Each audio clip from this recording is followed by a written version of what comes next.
por el imputado Iparraguirre Castillo. Asimismo, este procesado solicitó informes sobre hechos y a través del sistema videoconferencia desde Ica estamos en conexión.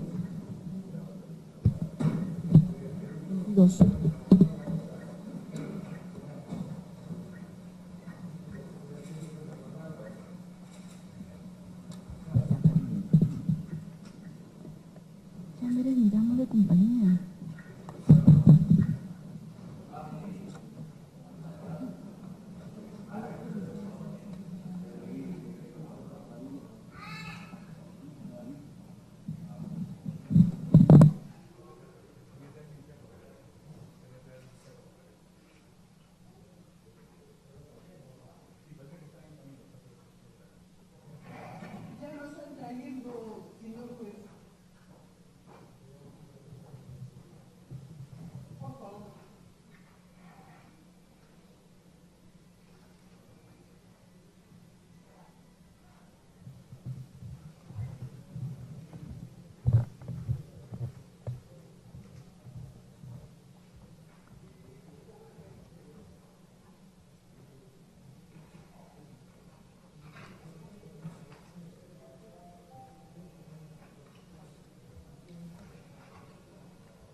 Señor Juez Supremo, ya se encuentra el interno presente acá en la sala de audiencia.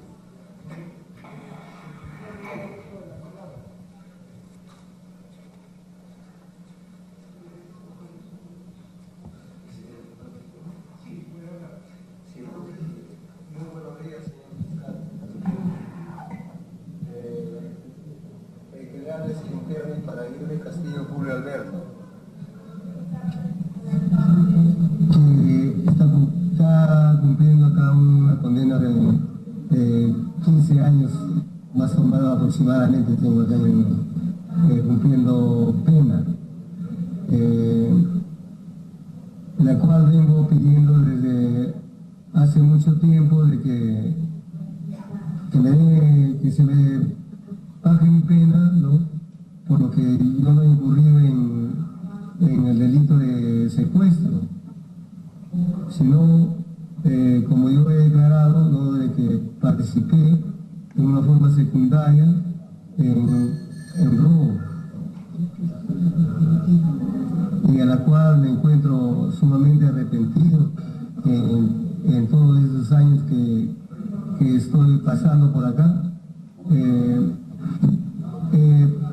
Me he dado cuenta de lo que es estar en una prisión y lo cual ruego a ustedes, a su sala, señor presidente, de que tenga bien en considerarme en lo que estoy haciendo mi pedido, señor.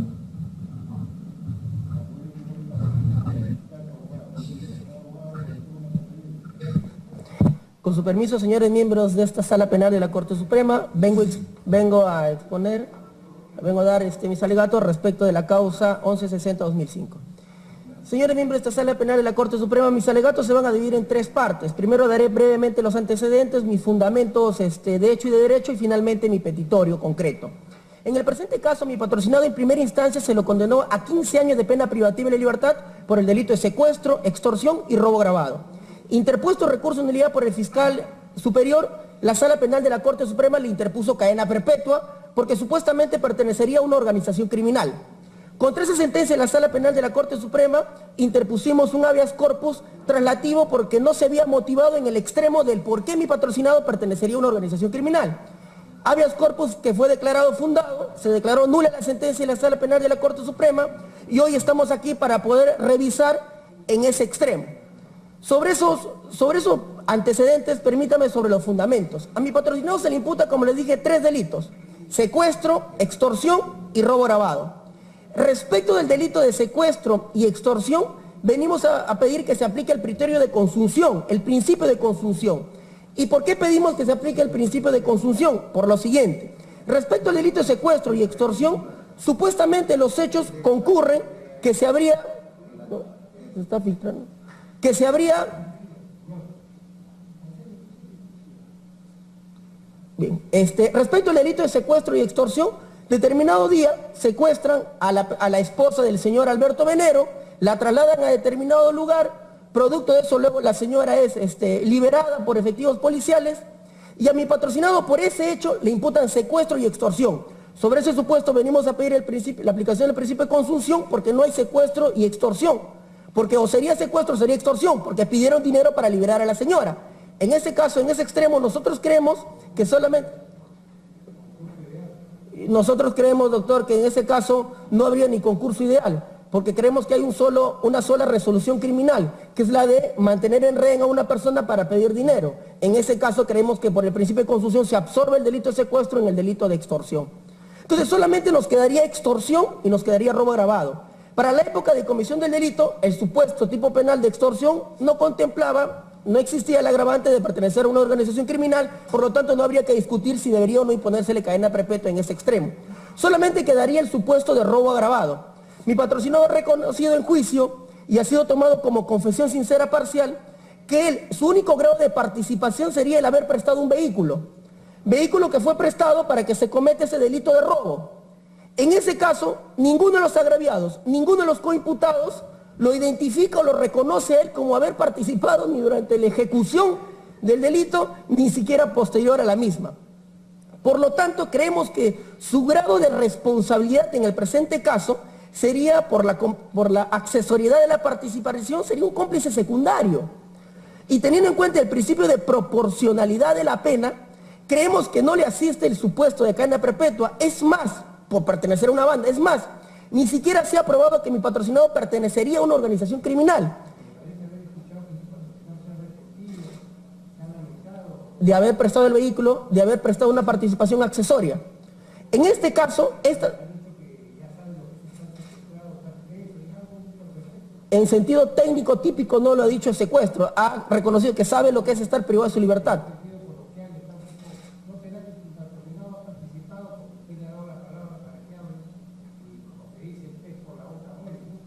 En el presente no podría aplicarse ese aforismo, ¿no? Porque en un tema de supuesta aceptación tendría que estar corroborado y él no está aceptando nada. En el peor escenario tampoco tendría que tomarse como válido lo que él podría decir, porque tendría que estar corroborado.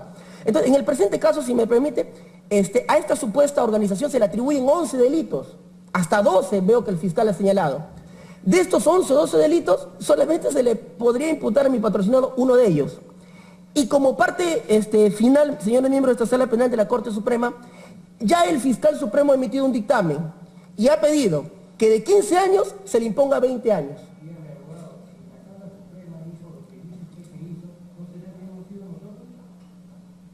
No creo que hayan sido ustedes, doctor. En todo caso, si han sido ustedes, está la posibilidad de que con un nuevo alegato, con un nuevo reexamen, ustedes podrían revalorar mejor lo actuado.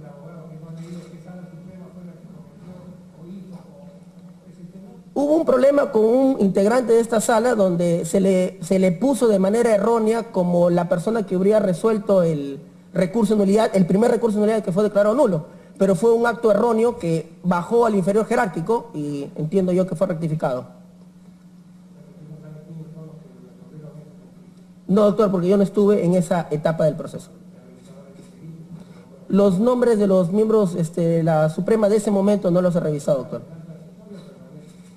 En ese caso, creo que fue la permanente, creo, ¿no?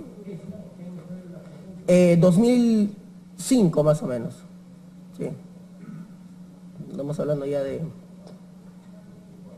bastante tiempo. Entonces, doctor, teniendo en cuenta mi pedido final es que se confirme la sentencia de primera instancia en el extremo que condena a mi patrocinado por el delito, solamente sería el delito de extorsión y solamente el delito de, en todo caso, de robo agravado, y teniendo en cuenta su participación accesoria por el principio de proporcionalidad, solicitamos que se le confirme la sentencia de primera instancia que le impone 15 años de pena privativa de libertad a mi patrocinado.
Ya, doctor, gracias.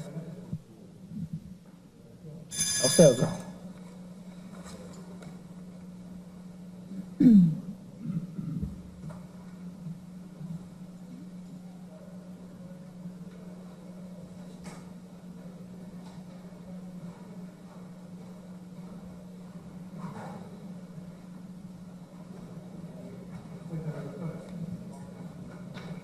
Señor presidente, a la audiencia de casación 374-2015 procedente de Lima, número 24 en tablilla, se encuentra presente la señora fiscal suprema en lo penal, doctora Betsabe Revilla Corrales, presente el señor abogado doctor Nakazaki Servigón César, por el imputado Pastor Valdivieso, presente el doctor Eric Gilmaray Mori, por la Procuraduría Anticorrupción. Este recurso de casación lo plantea el procesado Pastor Valdivieso.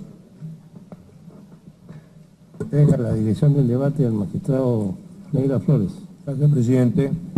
Siendo las 9:02 de la mañana de la fecha, miércoles 11 de noviembre, vamos a dar inicio a la audiencia de casación 304-2015, seguido contra el señor Pastor Valdivieso por tráfico de influencias, bajo la presidencia del doctor Javier Villeste, integrantes de Ubelí Rodríguez Tineo, José Pariona Pastrana, David Loli Bonilla y como director de debate José Antonio Neira Flores. Para los efectos de los registros, señora fiscal. Buenos días, señor presidente, señores supremos. Betsabe Revilla Corrales, fiscal suprema provisional, registrada en el Colegio de Abogados de Lima con el número 9406, domiciliada en la avenida Bancay, cuadra 5, oficina, piso número 8. Bien. ¿Usted? Señor director de debates, miembros de la sala, todos los presentes, Eric Gilmaray Mori, abogado con registro CAC 7960, procurador público adjunto anticorrupción, domiciliado en avenida 28 de julio, 215 Miraflores. Bien. Señor abogado. Señores jueces supremos, buenos días a todos ustedes y a todos los presentes. César Augusto Nakazaki Servigón, por la defensa técnica del sentenciado Aurelio Pastor Villacorta, registro de matrícula 1067, domicilio procesal en la casilla 5351 del Colegio de Abogados de Lima, sede de la avenida Santa Cruz en Miraflores. Bien, no es necesaria la presencia de su patrocinado, señor abogado. ¿Es conforme? Es correcto, señor. Perfecto. ¿Dé cuenta usted del extremo por el cual se ha declarado bien concedido, señora relatora? Señor, mediante resolución del 28 de agosto de 2015, se declaró bien concedido el recurso de casación excepcional interpuesto por la defensa técnica del procesado, respecto a establecer como causal de justificación del delito de tráfico de influencias simuladas el libre ejercicio de la abogacía, conforme con el inciso 8 del artículo 20 del Código Penal. Bien. Siendo usted quien ha planteado el recurso, tiene el uso de la palabra, doctor Nakazaki.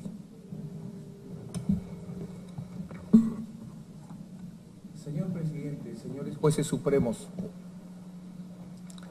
en los inicios de mi ejercicio profesional, enfrentando un derecho penal del enemigo, abogados por defender y médicos por curar, eran procesados y condenados indebidamente por un inexistente delito de colaboración contra el terrorismo.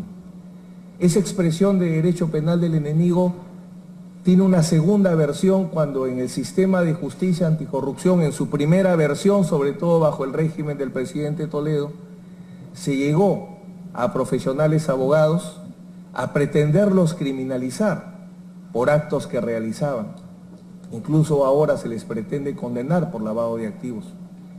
Vivimos, no sé si con la misma intensidad, una situación similar. Incluso nuestro decano del Colegio de Abogados viene siendo investigado, porque no se sabe diferenciar, o un juez supremo, ex juez supremo, por haber tenido un estudio en el búnker de Orellana, donde lo importante, si es que ese es el hecho concreto, no interesa dónde funciona el consultorio jurídico, en el infierno o en el cielo, sino qué hace el abogado. Este es un caso, como bien lo ha marcado el auto casación, que declara por bien concedido el recurso, donde lo que está en discusión es si los hechos por los cuales ha sido condenado mi patrocinado, Aurelio Pastor, el abogado Aurelio Pastor, constituyen o no el ejercicio regular de un derecho, en este caso, a libre ejercicio de la abogacía o libertad de patrocinio. Se me acaba de alcanzar amablemente una argumentación por escrito que ha presentado la Fiscalía Suprema. No tengo ningún inconveniente en cuanto a la misma porque suscribo plenamente su marco doctrinario. El problema es no de marco doctrinario, sino de aplicación. Si se tratara de un acto médico, ¿cómo se determina si es un acto médico o no en una emergencia en la calle que un cirujano con una llanta tape una hemorragia? Unos dirían, no, no es un acto médico, es un horror. ¿Cómo va a utilizar un gene para tapar una herida? Pero el colegio médico podría decir, o una pericia médica podría decir, sí es un acto médico. Señalo esto porque en el ejercicio libre de la abogacía tienen que darse tres componentes. Tiene que realizar un acto un abogado habilitado, tiene que realizar un acto de abogacía y ese acto de abogacía tiene que encontrarse dentro del ámbito regular del ejercicio de la profesión. En este caso, ¿por qué es condenado Aurelio Pastor? Porque no se apersonó al proceso, porque no presentó recursos, porque pidió un tiempo más allá del plazo legal, que la solución del recurso en el Jurado Nacional de Elecciones, donde se discutía la destitución de la entonces alcaldesa de Tocache, dure más allá del plazo legal.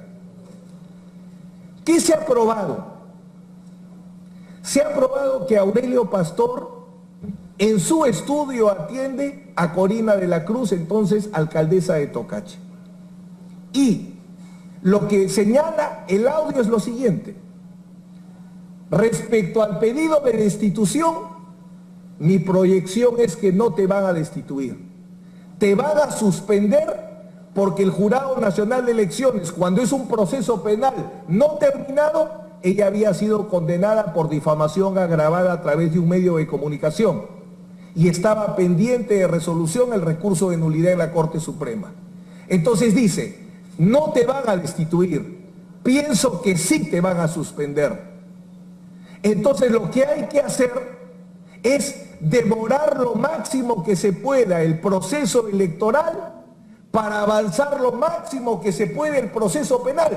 Tenemos que lograr un dictamen fiscal supremo veloz, porque la Corte Suprema ha establecido que si te condenan cuando tú no reconoces el audio y está pendiente una pericia grafotécnica, se declara la nulidad. Entonces vamos a buscar que tu suspensión dure lo menos posible. Y para eso yo voy a hablar con los miembros del Jurado Nacional de Elecciones y voy a hablar con el Fiscal Supremo. Tu abogado está haciendo un buen trabajo, pero el muchacho, de 100 a él no lo van a escuchar, a mí sí me van a escuchar.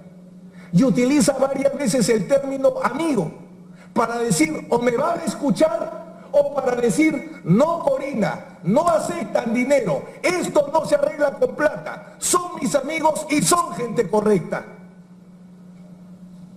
Esos son los hechos. Esos hechos son el ejercicio de la abogacía, o no son el ejercicio de la abogacía. El artículo 20 de la Constitución instituye los colegios profesionales y les reconoce autonomía normativa. Y en la sentencia del Tribunal Constitucional, Colegio de Periodistas, y en la sentencia del Tribunal Constitucional de mi maestro, José Antonio Silva Vallejo, que cayó lamentablemente en una situación de desgracia de una gestión en la casa de un presidente, dice que es el Colegio de Abogados quien tiene la función constitucional de garantizar el libre ejercicio de la abogacía y garantizar el correcto ejercicio de la abogacía. Se le da autonomía al Colegio de Abogados para decir qué es abogacía y qué no es abogacía y cuándo se ejerce correctamente. La ley de creación del Colegio de Abogados, vieja para nosotros, quienes estamos colegiados en Lima, nos remite al estatuto y el estatuto nos remite al Código de Ética Profesional. Esa norma abierta que señala la Corte Suprema para analizar en este caso, porque bien dice el 20, inciso 8, no señala las reglas que determinan el ejercicio regular, hay que buscarlas ¿dónde? Y la búsqueda está en la Constitución. La Constitución dice es el colegio profesional. Esa es la institución constitucional creada para decir qué es abogacía y qué no, y sus reglas de ejercicio. Y yo sostengo el máximo estándar, señores miembros de la Corte Suprema. ¿Cuáles son las reglas del ejercicio del abogado? El Código de Ética Profesional. Si el abogado no viola el Código de Ética Profesional, ¿cómo podría cometer un delito? ¿Cómo lo que de acuerdo al Código de Ética Profesional es correcto podría ser un acto criminal? Entonces, tenemos que buscar el pronunciamiento del Colegio de Abogados, que acá no se ha buscado. Y cuando se ha pretendido introducir como prueba, no se ha aceptado. No se ha aceptado el informe del Colegio de Abogados que dice el acto es correcto. No lo consideraron necesario. Y adicionalmente la Fiscalía, cuando construye su caso, les pido revisar la acusación. Ni una mención al Código de Ética, ni una mención a construir sobre qué regla todo abogado que ejerce la abogacía se tiene que apersonar. O solamente ese abogado el que presente escritos. O sea, que si yo en este momento le pido a Roxín que venga a sustentar mi tesis y le pido a Roxín que en horas de oficina vaya al colegio, al despacho, pida cita con la sala le dé cita y sustente una tesis, eso sería tráfico de influencias. Veamos punto por punto. Son amigos, son mis amigos. La amistad entre abogado y juez no es causa de inhibición o recusación. Revisemos nuestras causas de inhibición en el Código Procesal Penal y en el Código Procesal Civil, y no hay una sola causal donde exista una amistad juez-abogado que sea causal de inhibición o recusación, porque el aceptarlo sería prostituir la amistad. Porque el amigo no pide lo que no corresponde, sino solo lo que corresponde. Por eso es que no solo los códigos, señores, si el código establece que no es causal de inhibición, ¿cómo el citar a un amigo? Señalar son mis amigos es el hecho que determina el delito. El Código de Ética Profesional regula el tema, regula el patrocinio indebido. Expresamente señala el patrocinio indebido, y el patrocinio indebido, influencias, es el artículo 63, que señala que el abogado está vedado de, permítanme, el abogado no debe utilizar medios que representen una injerencia para el ejercicio imparcial e independiente de la autoridad. No resuelvas porque tengo la razón, sino porque somos amigos. Eso es lo prohibido. Que la amistad pretenda reemplazar al derecho. Busquen una parte del audio, porque ni una prueba he podido ofrecer. En este caso se pensó que la teoría de la trampa no tenía hechos que probar, como si fuera una cuestión jurídica. Ni una sola prueba de defensa en la investigación preparatoria, en la etapa intermedia, en el juicio. Pero suerte que acá las normas nos salvan. La influencia vedada es la influencia que tiene, el término exacto es injerencia. Y la injerencia significa reemplazo del derecho. No resuelva porque tengo la razón. No interesa si tengo la razón o no la tengo. Soy amigo. No hay una sola sonido, palabra en ese audio que señale lo siguiente. Segundo, y aquí lo más grave, no se apersonó, no presentó escritos. ¿Aurelio Pastor actuó como abogado, como litigante? Pregunta clave que no aparece en la acusación y no aparece en la sentencia, salvo cuando yo lo incorporo en la sentencia de apelación, porque el Código de Ética Profesional dice: ejercicio profesional, glosario de términos, actividad en la que el abogado utiliza sus conocimientos jurídicos con independencia o no si lo han remunerado, como litigante, asesor, gerente, gestor de intereses, todo ámbito en el que se utilice conocimientos jurídicos. Aurelio Pastor actuó como gestor de intereses. Lo dice el glosario. Permítanme: abogado, litigante,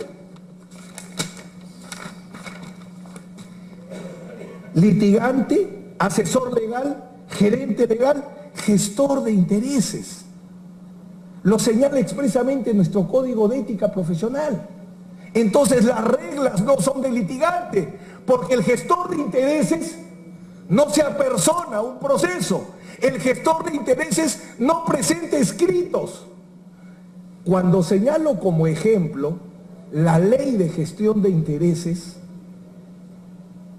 no es para pedir que se aplique, porque la ley de gestión de intereses dice expresamente solo para la administración pública, no para los procesos judiciales, procesos administrativos. Pero la definición es muy interesante. La gestión de intereses es el acto verbal o escrito que se realiza ante una autoridad para influir en su decisión. Entonces, ¿cuál es la gestión de intereses del abogado? No tienen que ir a un libro. El mismo Código de Ética Profesional la define y establece cuál es la gestión de intereses prohibida. Y la gestión de intereses prohibida, artículo 57. Lo paradójico de este caso es haber determinado qué es abogacía y quién es abogado al margen de nuestras reglas.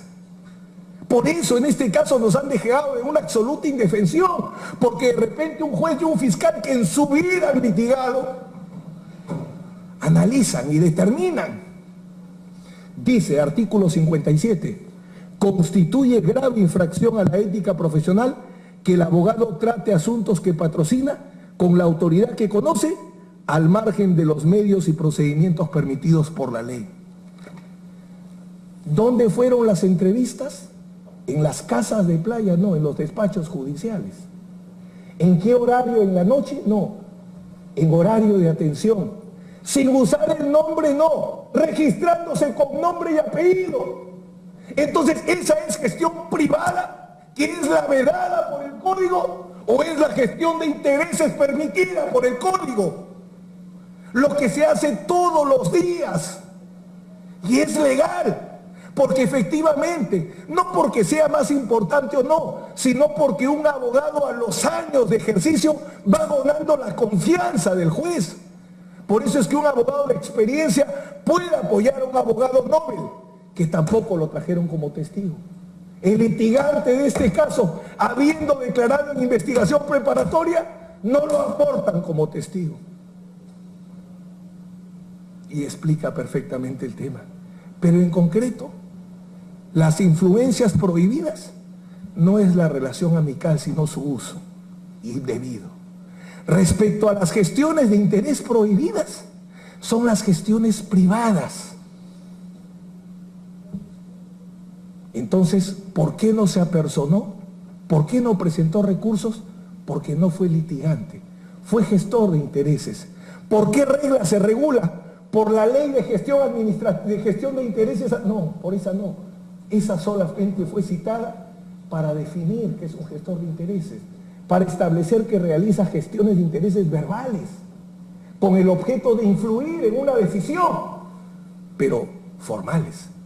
Por eso las que prohíbe nuestro código, que son las que se regulan, son las privadas, las informales, las ocultas, lo que no fue en este caso. Y el otro punto es, y lo dice, y entiendo que lo diga quien nunca ha litigado, dice, pidió plazos más allá de lo legal, que el caso dure más allá de lo legal. Nuestro código es sabio, y el código de ética profesional también regula el abuso del proceso, la conducta dilatoria, y dice textualmente, falta la ética profesional el abogado que abusa de los medios procesales para obtener beneficios indebidos o procura dilaciones, qué interesante el término, innecesarias. Innecesarias, dice nuestro artículo 60. Innecesarias, porque no es legal que mi defensa sea la búsqueda de la prescripción. O sea, es un delito. Buscar la prescripción es ilegal. Actúa incorrectamente un abogado que llega a la conclusión que su única defensa posible es lograr la prescripción. Por eso es que el Código de Ética sabiamente dice dilaciones innecesarias.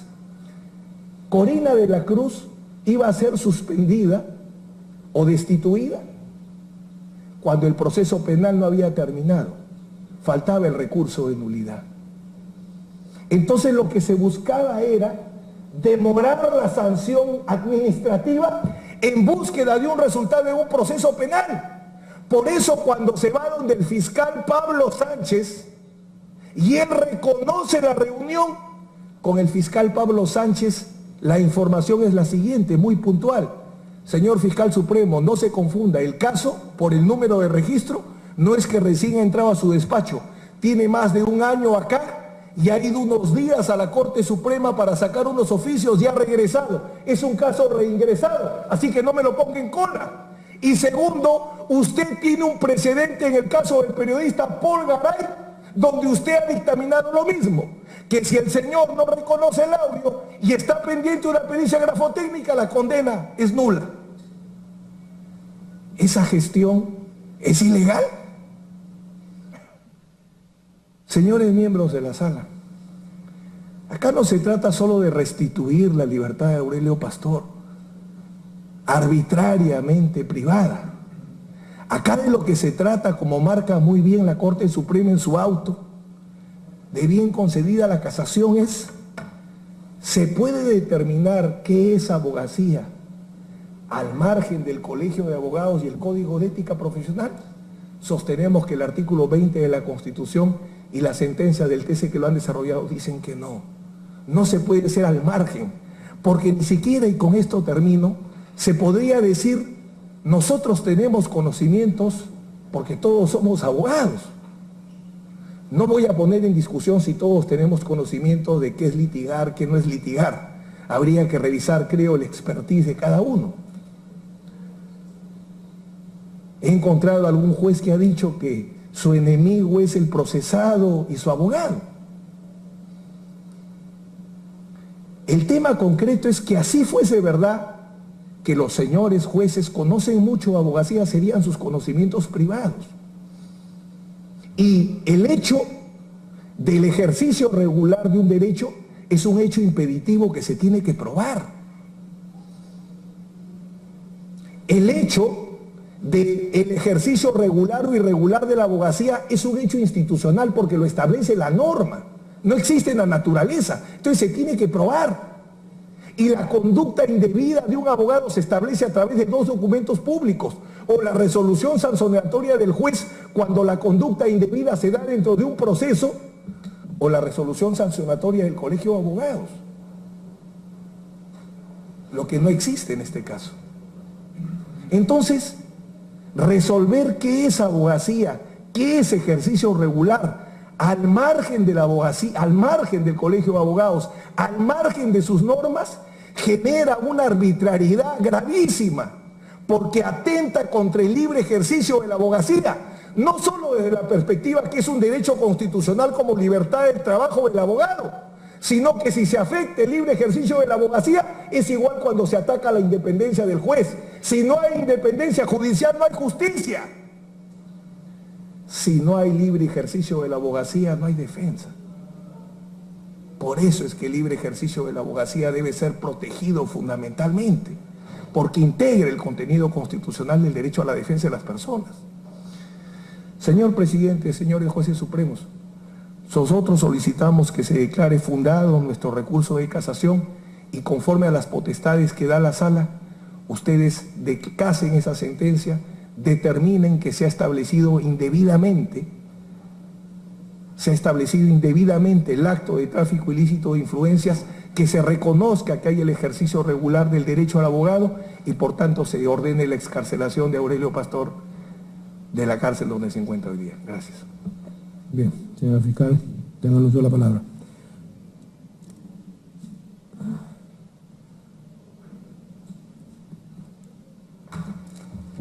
Señor presidente, señores vocales supremos, señor de la defensa, en términos teóricos comparto con usted, porque el ejercicio de la abogacía efectivamente está regulado por un código de ética. Y voy a leer el preámbulo, señor. La abogacía como profesión liberal cumple una función social al servicio del derecho y la justicia, siendo su objetivo esencial la convivencia social de los hombres como fuentes de fecunda paz, libertad, progreso y bienestar, y cuya acción no solo se limita al éxito de la causa que patrocina o de la función que cumple en el órgano jurisdiccional o en la entidad público-privada, sino que busca conseguir que la convivencia social sea fuente fecunda de paz, libertad, progreso y bienestar general, lo que implica cumplir deberes con la comunidad, con los colegas y consigo mismo, en la libertad de su ejercicio profesional y en un acentuado sentido de responsabilidad ante la sociedad, los clientes y los órganos jurisdiccionales. Paso a seguir. Las sentencias mediante las cuales se condena al señor Aurelio Pastor Valdivieso, si nosotros podrían accionar, por favor. Quisiera rescatar palabras, fragmentos de la grabación, para ver si el condenado Aurelio Pastor Valdivieso actuó como abogado, utilizó destrezas profesionales para decir, como dice la defensa, que actuó en el ejercicio libre de la abogacía. Dice, fragmentos. Mira, Corina, mejor llegada no puedo tener con los miembros del jurado. Yo tengo buenos amigos ahí.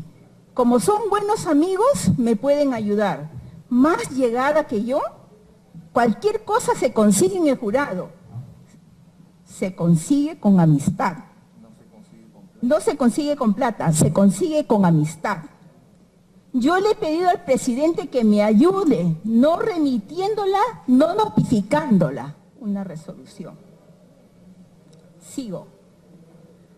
Ahora te digo una cosa, Corina. Yo fui a hablar con el fiscal y el fiscal nos ayudó.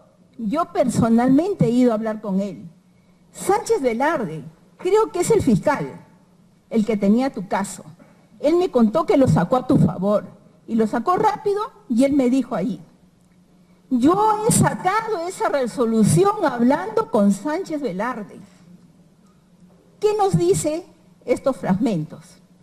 ¿Se actuó con la destreza profesional, como dice la defensa? ¿Aurelio Pastor actuó como abogado al afirmar estos fragmentos? ¿O fueron estas afirmaciones actos de corrupción?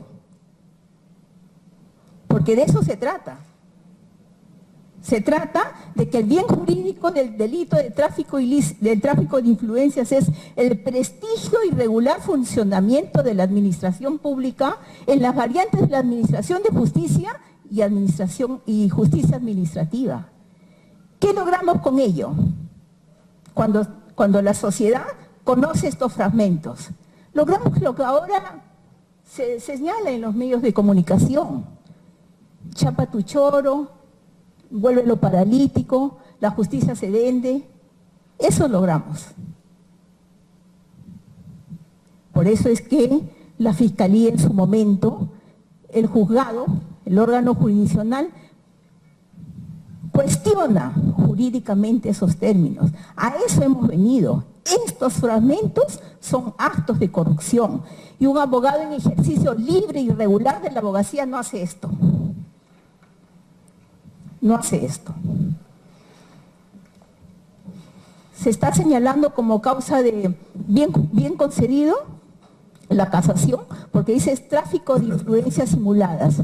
No niego que la doctrina no es pacífica en este punto, pero ya a través de la secuela del proceso se ha probado que Aurelio Pastor no actuó como abogado, no utilizó sus conocimientos jurídicos para apoyar la tesis de la interesada.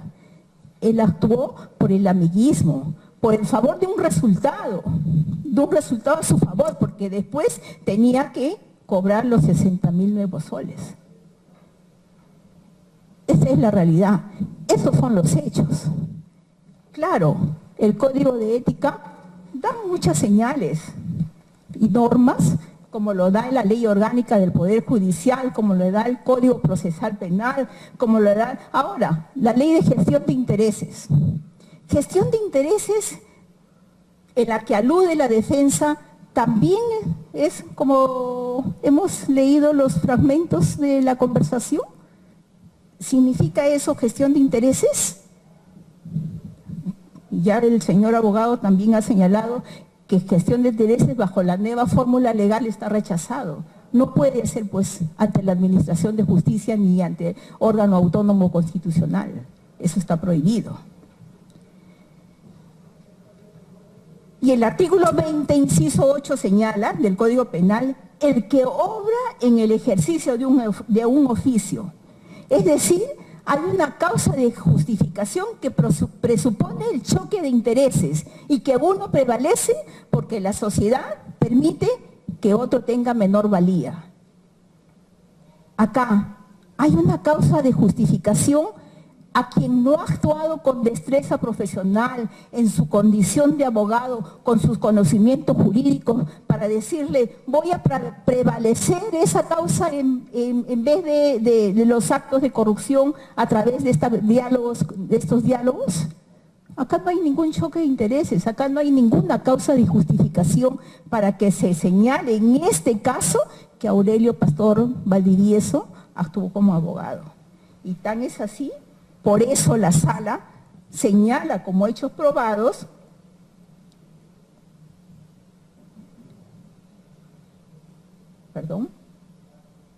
que el abogado Aurelio Pastor Valdivieso no ejerció un patrocinio de índole administrativo ni judicial, no se apersonó a los procesos en trámite, no presentó escritos, recursos, informes, no se acreditó como abogado, no contó con la documentación de los expedientes para el estudio, nada. Fue una conversación, es decir, yo quiero que hagas esto, que gestiones, porque tú eres amigo, yo soy amigo, a mí me reconocen más que yo nadie. Solo se limitó a invocar influencias, haciendo alarde de tener amistad con los funcionarios del Jurado Nacional y Ministerio Público. Esa fue su actuación. Por eso es que, con estos hechos probados, es que la Sala Especial lo condena. Por eso, por esta situación, nosotros consideramos que el rol que desempeñó Pastor Valdivieso no fue un rol en derecho.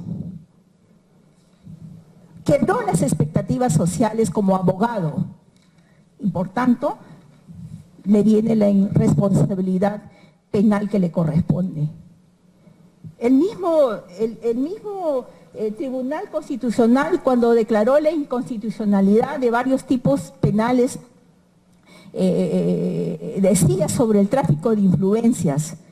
Ahora bien, cabe señalar que la desestimatoria de este extremo de la demanda atinente al cuestionamiento de la descriminalización del tráfico de influencias implicadas no implica en modo alguno que necesariamente la persecución penal de los actos de tráfico de influencias, cuando éstas sean simuladas, resulte inconstitucional. En efecto, en el presente caso, se ha analizado la constitucionalidad de la despenalización de los actos de tráfico de influencias irreales, no habiendo encontrado disconformidad con la norma constitucional. Señores, vuelvo a decir, los actos del señor Aurelio Pastor Valdivieso no fueron actos en ejercicio regular y legítimo de la abogacía, fueron actos de corrupción censurados penalmente y por lo tanto la Fiscalía solicita a la Presidencia, a los señores supremos, que declare infundada la casación. Y como quiera que sea señalado causal, si el tráfico de influencias simuladas constituye una causal de justificación de acuerdo al artículo 20, inciso 8 del Código Penal, que se establezca que cuando hay una actividad ilícita en el ejercicio de la abogacía, el quien lo hace tenga la responsabilidad que señala el delito de tráfico de influencias. Eso es todo, señores. Bien, gracias. Con su venia, señor director.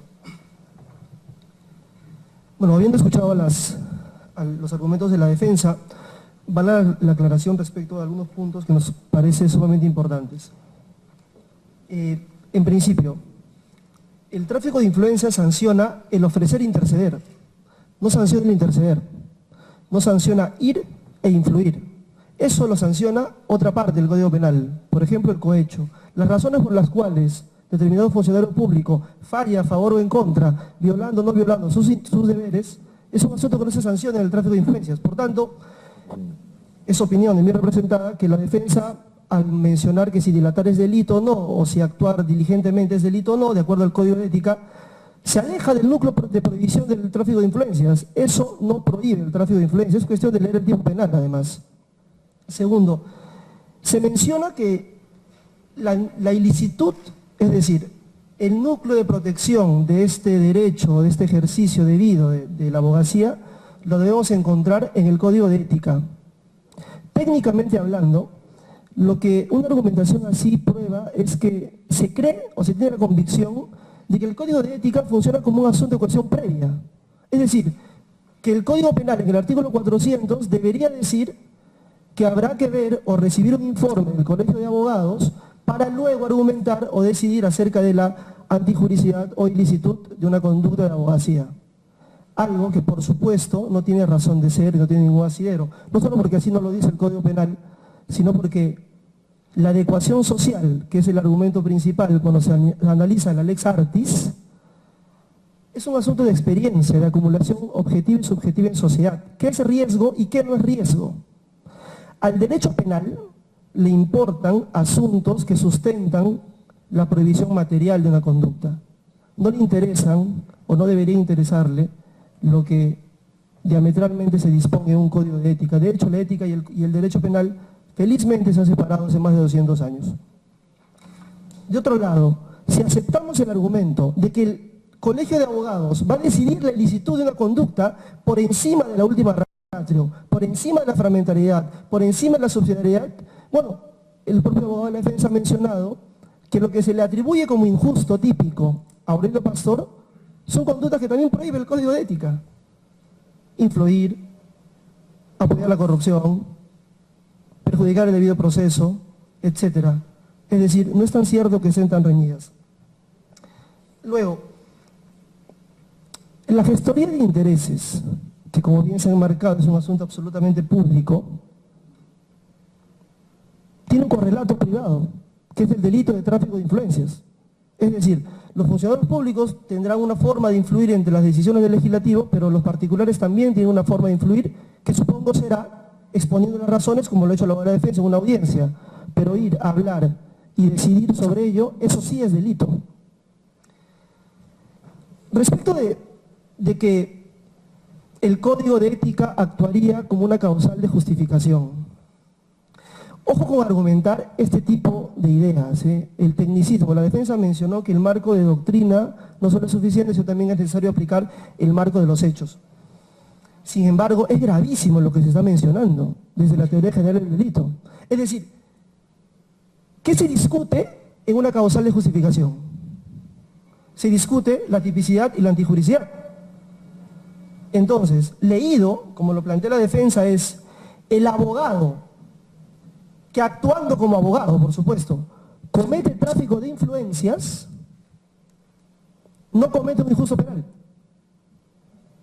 La persona que se defiende, el perro que lo muerde, porque esa agresión es legítima, por más que lesione al perro o lesione al dueño del perro, no comete delito de lesiones. Y si lo mata, no comete homicidio.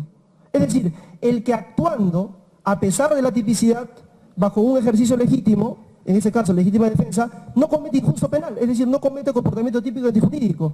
Lo que el abogado está diciendo es, mi cliente sí cometió tráfico de influencias, pero en el ejercicio debido de un derecho, de un oficio, perdón. El oficio es la abogacía.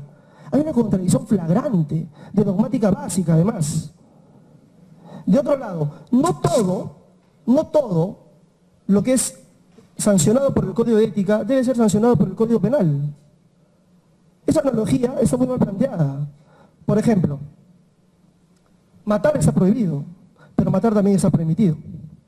Lo que realmente está prohibido es intrometerse de forma ilegítima en la esfera de disposición del bien jurídico vida. Eso está prohibido. Si yo no asisto a una audiencia o asisto injustificadamente a 2 o 3 y el tribunal tiene a bien amonestarme y corre traslado o pone en conocimiento del colegio de abogados, el colegio de abogados tendrá que hacer efectiva mi sanción. ¿Cierto? ¿Qué pasa si mi patrocinado recibe la noticia de un paro cardíaco y muere? La muerte tiene un origen, el ilícito mencionado en el Código de Abogado. Entonces, ¿yo maté? Ese es el argumento. Porque si para ver si hay tráfico de influencias, primero tendré que escuchar al Colegio de Abogados, el Colegio de Abogados dirá, todo lo que yo diga que eso no es parte de la abogacía, entonces será tráfico de influencias, para el caso concreto. Pero ese razonamiento no es cierto, pues. Lo que aquí importa es el alcance prohibitivo de la norma. La norma penal de homicidios protege las conductas de muerte de este tipo, de que alguien se asuste o se sienta muy apenado porque su abogado ha sido sancionado. No. Y no obstante eso, el Colegio de Abogados sí sanciona esa conducta. La relación de causalidad ha sido, felizmente también, sumamente superada. El Código de Ética no puede ser fuente de derecho para el riesgo penal. No puede ser, no solo porque no todo lo que se sanciona ahí es derecho penal o es sancionado por el derecho penal, sino porque un criterio de imputación objetiva, el más importante, es el alcance prohibitivo de la norma. En la investigación, en el proceso, el condenado, y el audio que ha repasado la fiscal, se menciona, me va a ayudar, que me ayudaría notificando o no notificando. La ayuda no es un argumento jurídico. La ayuda es lo que justamente se prohíbe en el tráfico de influencias, cuyo bien jurídico tiene que ver con la capacidad o necesidad que tiene el Estado de evitar mensajes de corrupción, evitar mensajes que hagan ver a la administración pública como un ente vendible, comprable, transable. Eso es lo que protege el tráfico de influencias. Por eso es que solo protege la mera invocación. Y por eso es que solo sanciona, o sanciona indistintamente, lo simulado a lo real. Aquí existen criterios materiales, como diría Luzón Peña, el dolo objetivamente malo. Existen criterios materiales que sustentan la prohibición de la conducta. Oye, yo voy a decir, esto te prometo la resolución a tu favor, amparándome en la ayuda que me van a dar mis amigos. Eso se llama tráfico de influencias. No porque lo digo yo, lo diga el fiscal, porque lo dice el Código Penal. Con interpretación sistemática, por supuesto que tiene que ver con todo el ordenamiento jurídico, como bien han citado en la defensa. Y para ello, solo como ejemplo, la sentencia del TC, expediente 04-407-2007, del 14 de septiembre de 2009, menciona claramente el principio de proscripción de la corrupción. Tratados internacionales mencionan lo mismo. ¿Y qué se prohíbe con la corrupción? Se prohíbe el mensaje de la cultura de corrupción, se protege la institucionalidad democrática del Estado.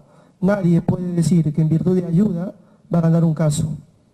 Menos decir que eso, la ilicitud de esa conducta tendrá que definirse en un código de ética. Bien, abogado. Concluya. Por tanto, por los argumentos esgrimidos, solicitamos a su criterio de la sala que declare infundado la solicitud casatoria de la defensa. Muchas gracias. Sí. ¿Quieres hacer una pregunta, doctor Pariona? Señor abogado, el extremo de la reparación civil, usted no ha fundamentado nada. Dice el material kit. Eso fue el día de ayer, señor. Sí.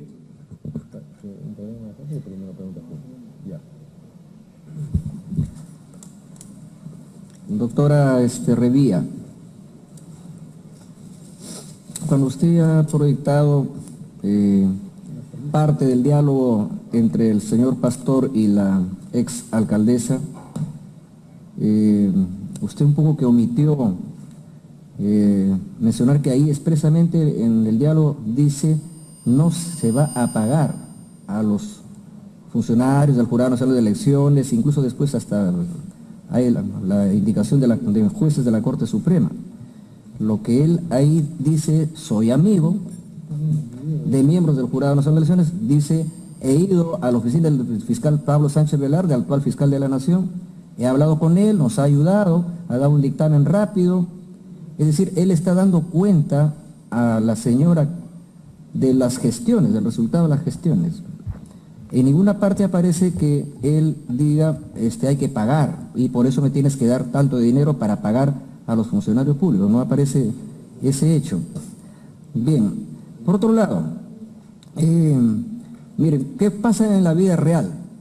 En el ejercicio de la judicatura o en el tema de la administración de justicia. Los litigantes nos vienen a ver, nosotros estamos obligados por mandato legal a escuchar a los litigantes. Cada juez supremo tiene un turno para atender a los litigantes. Yo, por ejemplo, atiendo los días lunes. Vienen a verme 10, 15 personas y les voy atendiendo uno por uno. ¿Y a qué vienen a verme? A decirme que los han condenado injustamente, que revise bien el caso, y eso nosotros lo escuchamos y le decimos vamos a revisar bien el caso y se resolverá como corresponde. A veces vienen los familiares, a veces vienen los abogados. Viene por ese caso que se va a ver mañana, que se va a ver pasado. Muchos de esos abogados que vienen, después incluso pueden cobrar a nombre nuestro. Ellos pueden decir, ya hablé con el juez, y pueden cobrar. En fin, ese sí sería un acto típico, digamos, de corrupción. Pero si un abogado intercede ante autoridades que están viendo un caso en su condición de abogado, digamos, donde fluiría nítidamente el delito de tráfico de influencia que dice el que invocando, teniendo influencia real o simulada, recibe, hace dar o cualquier ventaja.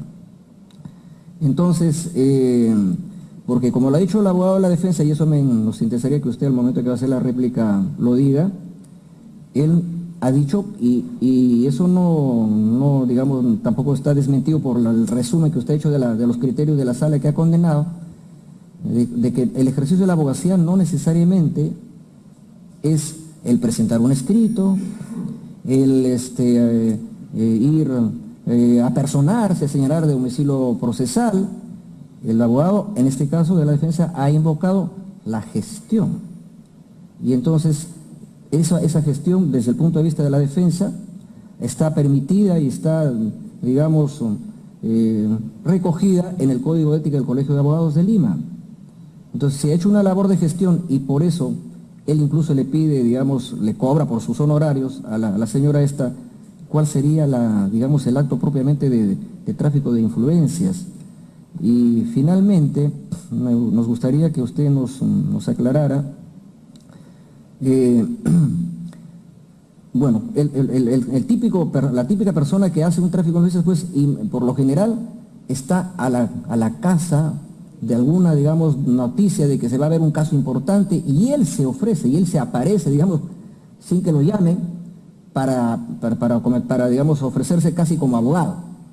Pero en este caso entiendo que la intervención del señor Pastor es porque tuvo una suerte de contrato verbal, escrito, no sé, pero tuvo una suerte de contrato con la señora porque él no creo que de su propia iniciativa, sin que le pida a esta señora, se haya personado al Jurado Nacional de Elecciones, a la Fiscalía Suprema, para hacer gestiones.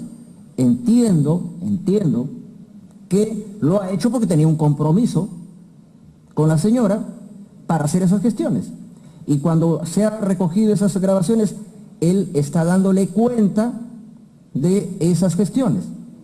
Entonces, si le está dando cuenta de esas gestiones, y además es muy cuidadoso cuando le dice, no hay que pagar, entonces dice, yo tengo buenos amigos, y la defensa ha dicho que tener amigos no es delito. Nosotros también tenemos amigos abogados, porque el juez no va a ser enemigo del abogado. Para que sea imparcial, el juez pudiera ser que tenga relaciones de amistad, pero esa amistad queda en la puerta del despacho cuando uno tiene que resolver. A usted mismo dice, yo tengo buenos amigos ahí, como son buenos amigos me pueden ayudar, ¿no? Más antes, no aparece eso de no cobran.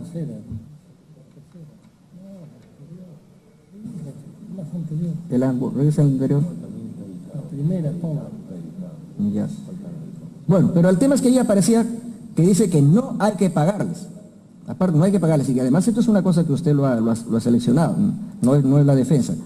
Entonces, si fluye de que es el señor Pastor el que había sido contratado verbal o por escrito, verbalmente por la alcaldesa de Tocache, y él se realiza las gestiones que ha realizado y le está dando cuenta dónde estaría, diríamos, la parte dolosa o de corrupción, porque son delitos de corrupción contra la administración pública, que estamos debatiendo esta mañana, doctora Revilla.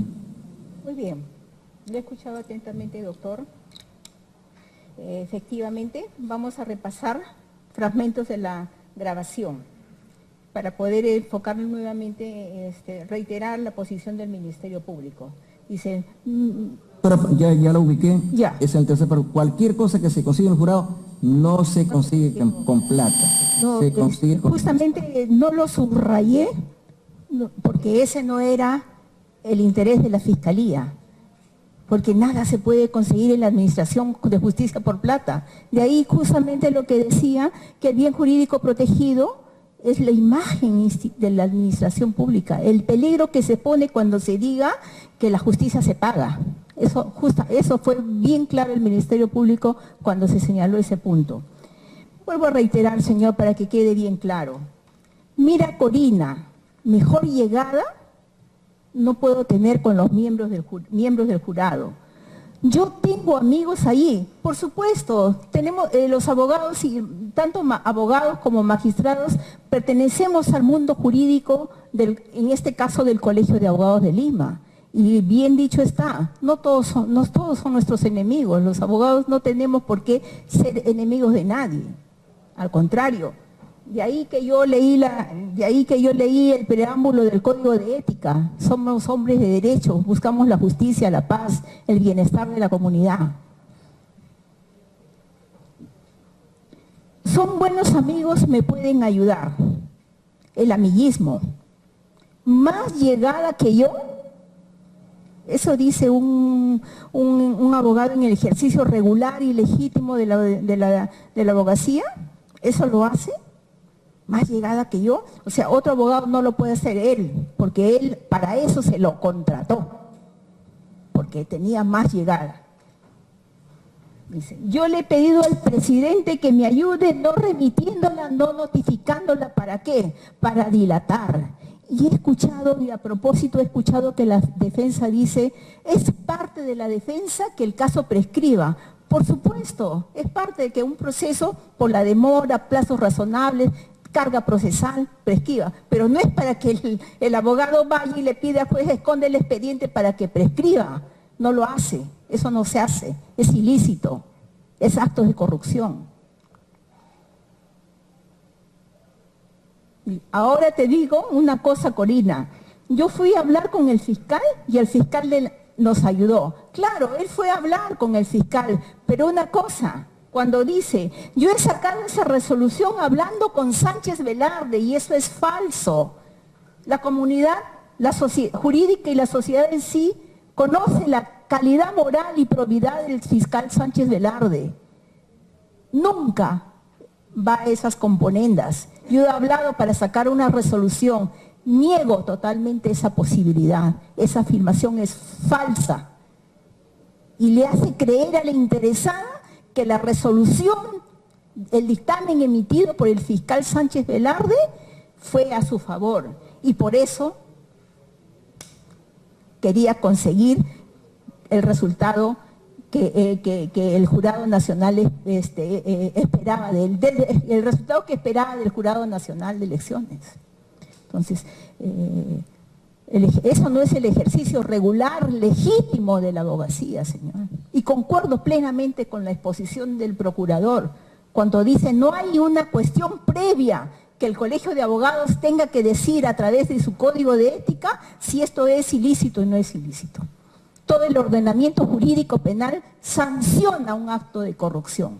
Todo el ordenamiento, todo, no hay uno. Convenciones, tratados internacionales, la Convención Interamericana contra la Corrupción, la Convención de las Naciones Unidas. La Convención de las Naciones Unidas tiene un artículo específico, el artículo 18, que sanciona el tráfico de influencias. Y dice tráfico de influencias reales o simuladas. Doctora, con el debido respeto, era una pregunta, ya está suficientemente contestada, no era un nuevo alegato, por favor. La palabra, doctor Natali. Gracias, señor director de debates. En el minuto 69 del audio dice, que obviamente no lo han puesto, Aurelio Pastor, son gente correcta, Corina, son gente correcta, eso no lo vas a arreglar con plata. Son gente correcta. Si son gente correcta y tengo llegada, ¿para qué? Para que me escuchen si tengo razón o no, porque son gente correcta. A la gente correcta no se le dice esconde el expediente. Entonces, si vamos a utilizar esta prueba documental, que es un audio completa, no en la parte que conviene, los define como gente correcta. Entonces los términos de la relación abogado, juez, abogado, autoridad son sobre la base que el abogado los ha señalado como gente correcta. ¿Qué se le pide a una gente correcta? Yo soy amigo del fiscal Pablo Sánchez Velarde, no creo que niegue mi amistad. Nunca me da la razón, salvo alguna vez. Y es gente correcta. Y un abogado a gente correcta le pide cosas correctas. Permítanme puntualmente. No interesa qué dice el preámbulo del Código de Ética Profesional, sino cómo se cumple o cómo se viola. Y se viola a través de sus reglas. Entonces, en materia de tráfico de influencia o gestiones indebidas, solo sanciona las gestiones privadas. Si el abogado va por si yo llevo al profesor del juez para que el profesor del juez sostenga que el principio de confianza se aplique en el ámbito de la administración